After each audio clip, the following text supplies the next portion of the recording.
Court का एक जो पुट्टुस्वामी जजमेंट आया था प्राइवेसी के ऊपर, उसके बाद से काफी काम हो चुका था, लेकिन सडनली उसको वापस ले लिया गया।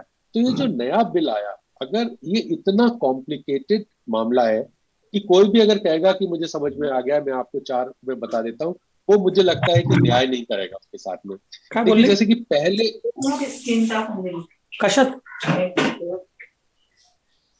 जी, स्किन तो टाकलेली? आप लोग चाहे तो,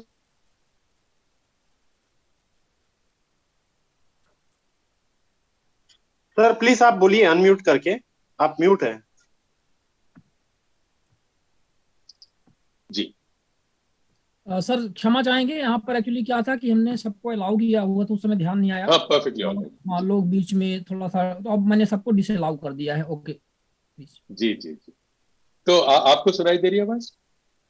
जी जी सर, आपकी आवाज बिल्कुल आ रही जी। तो इसमें जो है वो, अगर आप टेबल बनाएंगे और एक एक शुरू से उसको देखना शुरू करेंगे कि जो पहला digital personal data protection bill, जो personal data protection bill of 2019 था, और जो digital personal data protection bill of 2022 है, तो उसमें बहुत छोटे छोटे परिवर्तन हैं, कई जगहों पे बड़े परिवर्तन भी हैं। जैसे कि आप जानते हैं कि बहुत सारी जो ऐसी चीजें हैं कि भाई आप मान लीजिए कि एमपी एमएलए को जो अधिकार मिलते हैं सरकार के अकाउंटेबिलिटी और ट्रांसपेरेंसी के, वो नागरिक को दिए गए थे 2019 के बिल में, उसको वापस ले लिया गया है, उसको उसको एकदम हटा लिया गया है इसके अंदर से।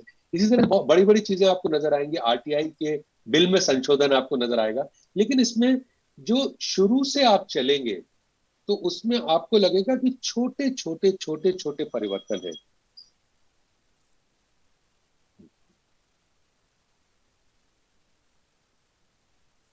तो जो छोटे छोटे परिवर्तन है उसमें जो है, मान लीजिए कि इसमें लिखा है कि पहले बिल में कि protection of digital privacy of individuals जो था, वो उसको हटा दिया गया। डिजिटल प्राइवेसी ऑफ इंडिविजुअल्स को उसमें लिखा था कि reference to protection of digital privacy of individuals relating to their personal data, तो इसको हटा दिया है। इसी तरह से आप उसमें आगे चलते हैं तो कहीं पे लिखा है इक्विपमेंट, उसको इक्विपमेंट को हटा दिया है प्रोसेसेस के साथ में। देखिए एक डेफिनेशन में है कि automated means digital processes capable of operating automatically in response to instructions given or otherwise for the purpose of processing data। अब उसको इक्विपमेंट को, इसमें पहले वाले में था automated means any equipment capable of operating automatically। इसी तरह से कई जगहों पे कई छोटा सा लिखा है दिस इंक्लूड्स, उसको चेंज करके कर दिया दिस मीन्स। तो ये जो devil is in the details कहते हैं, तो इसमें पता लगेगा कि आपको बाद में जो है उसकी सारी जो कैटेगरीज है उसमें धीरे धीरे धीरे धीरे बदलाव है, और उसमें इतने माइन्यूट चेंजेस हैं कि उनको एकदम झटके से समझना और उसके बारे में ये कहना कि इस बिल में ये कमियां हैं, ये मेरे ख्याल से अन्याय होगा। इसको बहुत अच्छी तरह से हम लोग देखेंगे और लगातार बहुत सारे लोग देख रहे हैं।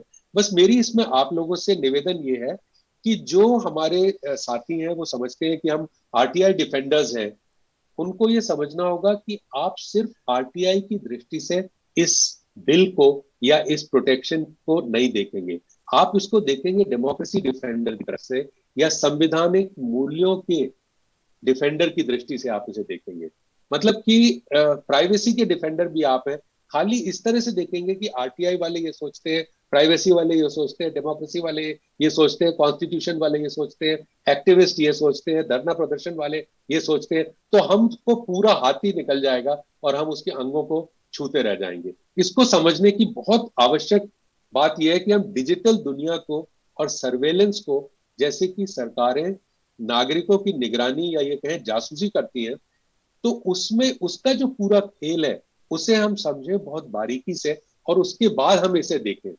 तो देखिए जो डे टू डे समस्याएं हैं, जो कि प्राइवेसी की चीजें जो भंग हो रही हैं, जो कि हमें नजर नहीं आती, लेकिन हम रोज का अखबार पढ़ते हैं तो उसमें पता लगता है कभी कभी कुछ मजेदार खबरें दिखाई पड़ती हैं। जैसे कि एक बार अभी जो है कुछ दिन पहले ही हमारे सिविल एविएशन मिनिस्टर हैं, उन्होंने ये कहा कि अ, हम जो है वो सारे बोर्डिंग पास खत्म कर देंगे, सारे एयरपोर्ट्स में बोर्डिंग पास खत्म हो जाएंगे। पहले कि डिजी यात्रा नाम की एक चीज लागू की जाएगी। पहले दिल्ली में, बेंगलोर में और वाराणसी में होगी, और उसके बाद हैदराबाद, पुणे, विजयवाड़ा और कोलकाता में होगी, और उसके बाद पूरे देश में लागू हो जाएगी। तो उसमें क्या होगा कि आप बिना किसी रोक टोक के सीधे अंदर चले जाएंगे, और आप, वाह, ये तो कमाल हो गया। लेकिन इसमें हो क्या रहा है? इसमें ये हो रहा है कि आपका जो डिजिटल इमेज है, आपसे कहा जाएगा, जैसे आरोग्य के टाइम में हुआ था, कि आप ऐप अपलोड करें पहले। तो आप पहले अपने फोन के ऊपर ऐप अपलोड करेंगे, और उसके बाद आप अपनी तस्वीर लेंगे, और उसके बाद वो बताएगा ये ठीक है कि नहीं, दाएं चलिए, बाएं चलिए, ऊपर चलिए, नीचे चलिए। फिर बढ़िया तस्वीर, जब आपकी पूरे सारे आपके जो एट्रीब्यूट्स हैं वो जब जमा हो जाएंगे, तो उसके बाद वो आप उनके साथ शेयर करेंगे, और वहां से ये आपका डेटा है। इस डेटा के प्रोटेक्शन की बात हो रही है। तो ये जो हम जो इस तरह की सर्वेलेंस है, ये डेटा कौन रखेगा, कितने समय तक रखेगा, किसके साथ शेयर करेगा? क्या प्राइवेट कंपनियों के साथ शेयर करेगा? क्या, अभी मुझे हमारे एक साथी हैं जो कि डिजिटल चीजों के ऊपर काम करते हैं, तो उन्होंने कहा मैं नया ऐप बना रहा हूँ कि जैसे ही कोई मॉल के अंदर व्यक्ति घुसता है, तो अगर किसी दुकान से उसने पहले सामान खरीदा है, तो उस दुकान का मैसेज जाता है कि अगर आप अभी आएंगे तो आपको 10% का डिस्काउंट मिलेगा। तो जैसे ही आपने प्रवेश किया, मान लीजिए कि आपका एफआरटी का डेटा प्राइवेट कंपनियों के पास है, तो वो कमाल कर सकते हैं। तब इतनी सारी चीजें इतनी तेजी से होंगी कि हमें समझ में नहीं आएगा। तो लेकिन सबसे पहला वो ये है कि law has to catch up with technology, कि पहले हमारी प्रोटेक्शन कौन करता है? हमारा कॉन्स्टिट्यूशन करता है, हमारे कानून करते हैं। तो ये दूसरा, इन चीजों के ऊपर, एक एक चीज के ऊपर बहुत लंबे टाइम तक बातचीत हो सकती है, पर आप ध्यान रखिएगा कि आप आरटीआई डिफेंडर नहीं है, आप कॉन्स्टिट्यूशनल मूल्यों के, संवैधानिक मूल्यों के डिफेंडर है। और उस दृष्टि से अगर आप देखेंगे, तो एफआरटी जो है, फेशियल रिकग्निशन टेक्नोलॉजी, या ड्रोन जब आपके ऊपर उड़ रहा होगा, तो आप उसको नई दृष्टि से देखेंगे। दूसरी बात कि दिल्ली के चीफ मिनिस्टर ने अभी बड़ा भारी ऐलान किया कि दिल्ली सबसे बड़ी, दुनिया भर में सबसे ज्यादा सीसीटीवी कैमरा प्रति किलोमीटर दिल्ली में लगे हुए हैं। यानी कि लंदन, न्यूयॉर्क, शिकागो वगैरह वगैरह सब पीछे, हम सबसे ज्यादा हैं। और उसके बाद उन्होंने कहा कि हम यहां ही नहीं रुकेंगे, हम लाखों और लगाएंगे। अभी 1,40,000 और हम खरीद रहे हैं, और उनको तुरंत लगा देंगे। यानी कि गली गली में, नुक्कड़ नुक्कड़ में, जगह जगह में। अब ये जो है रिकॉर्ड करेंगे, ये डेटा है, ये आपकी हमारी गतिविधियां हैं।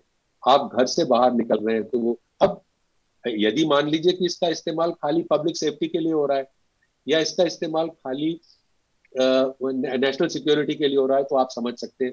लेकिन ये तो डेटा है, ये तो बिलियंस एंड ट्रिलियंस और टेराबाइट ऑफ डेटा है जो कि जमा हो रहा है। तो ये डेटा कौन शेयर कर रहा है?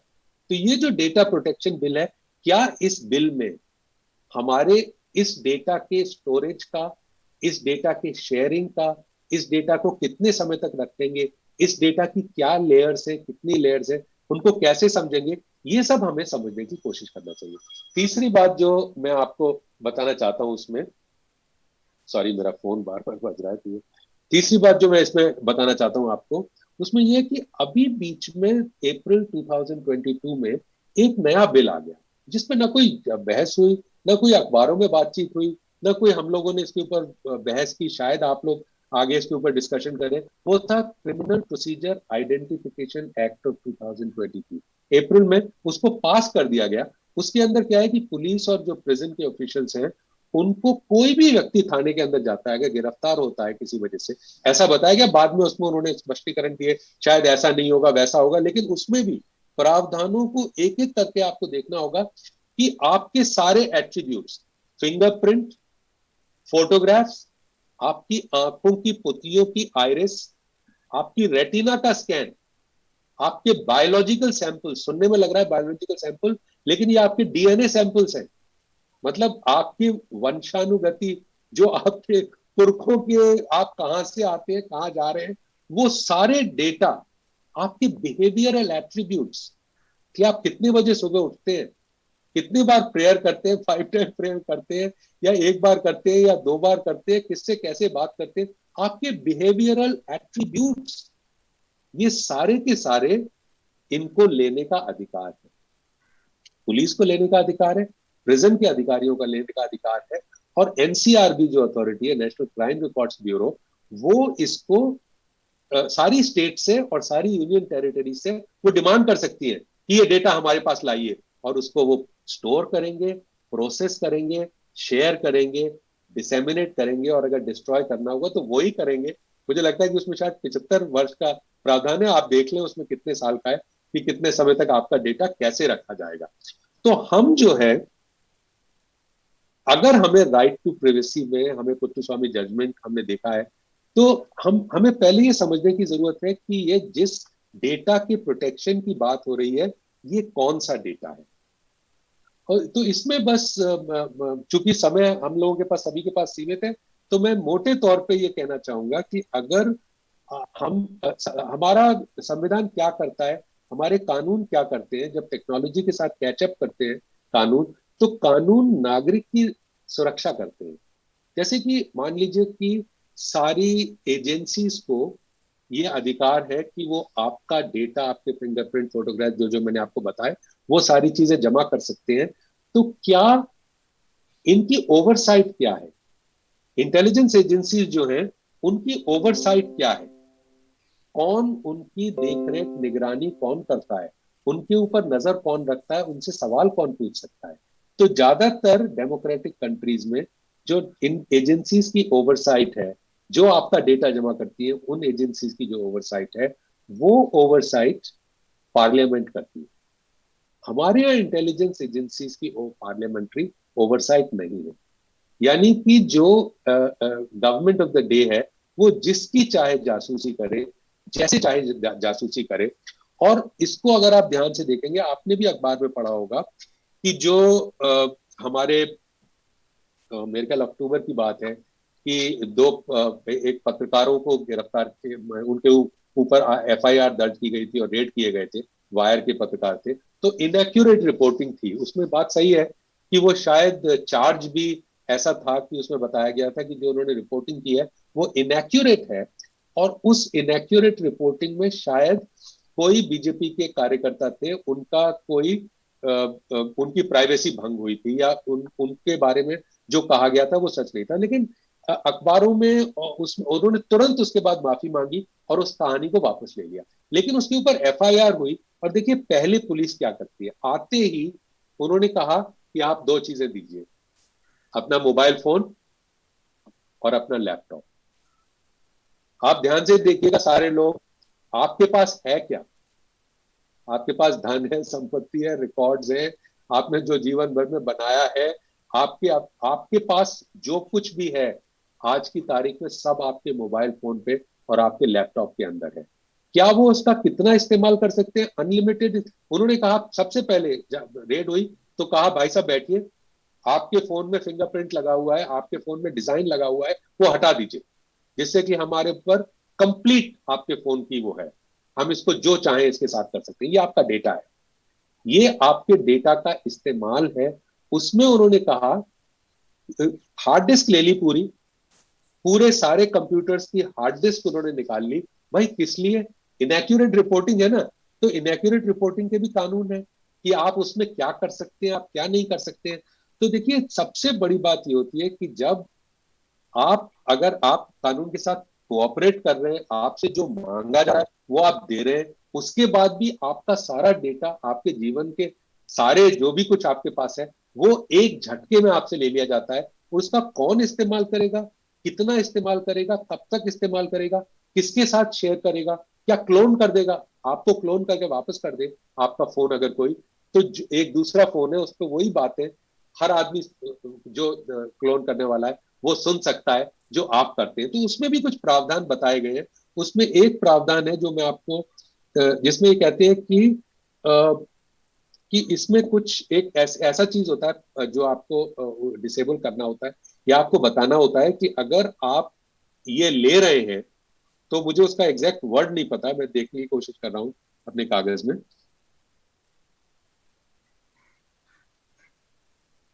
तो इसमें कहते हैं कि हैश वैल्यू होती है, इसका ये टेक्निकल वर्ड्स है, ये पता नहीं हम लोगों के समझ में आते आते जिंदगी निकल जाएगी। हैश वैल्यू, अगर आपका कोई पहले फोन आपसे डिमांड करे कि अपने सारे डेटा मुझे दे दीजिए, तो आप उसकी हैश वैल्यू पे बात करते हैं कि इसकी हैश वैल्यू क्या है, तो वो उनको बतानी पड़ती है कि कितना कर रहे हैं, कहाँ। मुझे लगता है तन्मय टेक्नोलॉजी वाले व्यक्ति है, ये हमें बताएंगे कि भैया ये होती क्या है, तो इसमें क्या करते हैं, कैसे ये आपका डेटा कौन ले लेता है, कितने समय तक ले लेता है।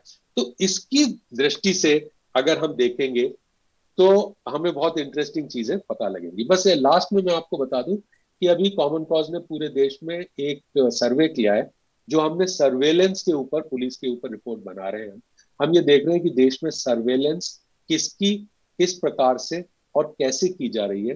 तो उस सर्वेलेंस में हमने नागरिकों से भी सवाल पूछे, तो उसके कुछ रिजल्ट्स हैं, अगर आप चाहें बहुत जल्दी 2 मिनट में मैं आपको बता देता हूँ। एक तो हमारे सर्वे में पता लगता है कि जो लोगों की अवेयरनेस है